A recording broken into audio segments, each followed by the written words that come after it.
we're treating this, and we do believe that Bitcoin is a public good. It is the financial superhighway of the internet. And one of the things we're saying is we have not seen this many general purpose technology platforms, innovation platforms, evolve since that period of time. And you're right, the three major ones back then: telephone, electricity, internal combustion engine / automobiles. Those were three platforms. Today we have 5, and 14 different technologies are involved in them. So there are subsets of technologies. And so what we believe we're moving into is a period of super exponential growth. Here we are at the beginning of an extraordinary technological revolution that is already changing the face of the planet. The IMF forecasts a rise in global income levels, global growth, and productivity. Renowned hedge fund manager Cathie thinks she has figured out how to help investors take advantage of enormous potential presented by the confluence of 5 innovative platforms: energy storage, robots, blockchain, artificial intelligence, and genomic sequencing.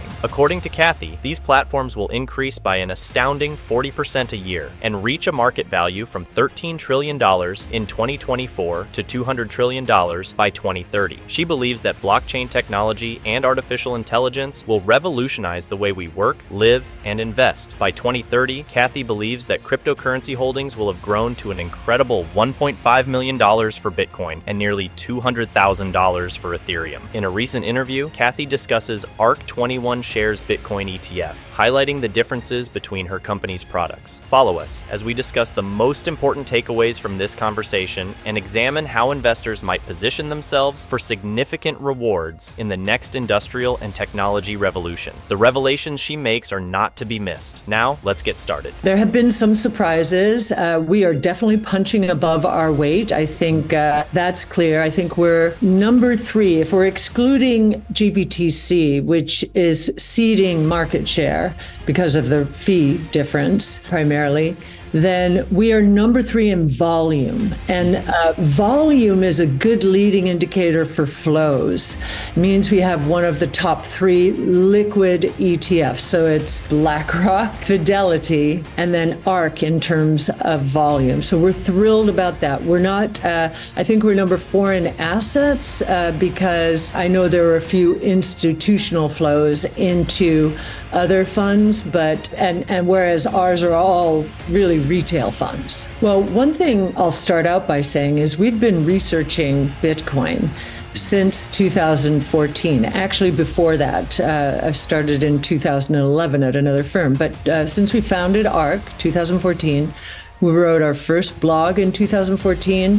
We did, so ARK knows Bitcoin. We did our first white paper with Art Laffer in 2015. We were the first public asset manager to gain exposure to Bitcoin when it was only $250 in September of 2015. Wow. We did the white paper called Bitcoin, ringing the bell for a new asset class in collaboration with Coinbase. So I don't think anyone beats us when it comes to research, knowledge, and understanding of Bitcoin.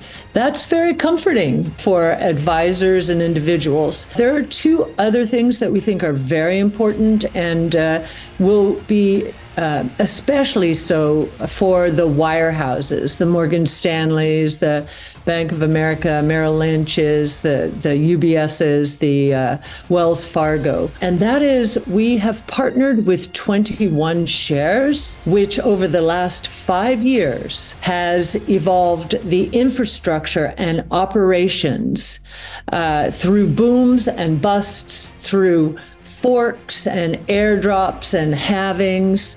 They do not have, a deep understanding of Bitcoin, understandably. We are going to be there to support them. We have a sales team that had to start talking about Bitcoin. And I remember a few of them telling us recently, we didn't even know what Bitcoin was when we were interviewing for the job. And then guess what? They got the job, so they had to learn what Bitcoin was. develop conviction and hold hands through volatility. And then, of course, the last is we're treating this, and we do believe that Bitcoin is a public good.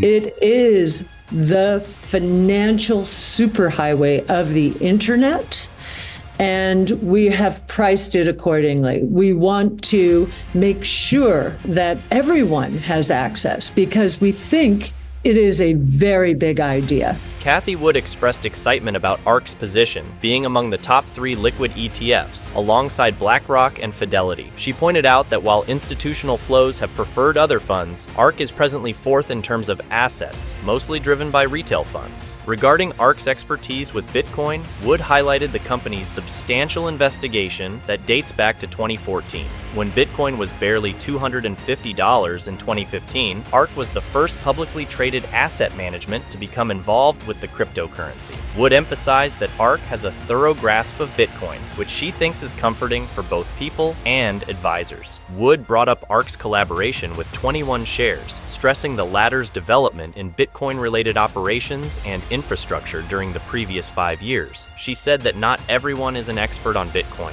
and that ARK is dedicated to helping people who might require help navigating the cryptocurrency industry, including wirehouses and financial institutions. Finally, Wood underlined ARK's view that Bitcoin is a public utility, characterizing it as the internet's financial superhighway. She underlined ARK's dedication to enabling widespread use and appropriately pricing Bitcoin, as the company views it as a noteworthy and revolutionary concept for the financial environment. Let's hear what she has to say next. One of the things we're saying is we have not seen this many general purpose technology platforms, innovation platforms, evolve since that period of time. And you're right, the 3 major ones back then, telephone, electricity, internal combustion engine / automobiles. Those were 3 platforms. Today we have 5, and 14 different technologies are involved in them. So there are subsets of technologies.